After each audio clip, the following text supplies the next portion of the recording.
Мына ошол жаңы чыккан газдын жөжөлөрү мынантип 1 айлык болуп чоңоюп калышты.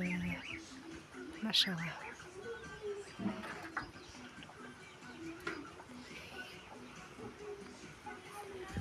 Бул жерде болсо мен балдарым үчүн эккен кулпунайыбыз бар. Мунун эккен убактыны чыгаранга бошолбой калдым эгип атканда. Бүгүн ушинтип сонун болуп гүлдөп баштаптыр. Буну тартып чыгарганга жетишпей калдым.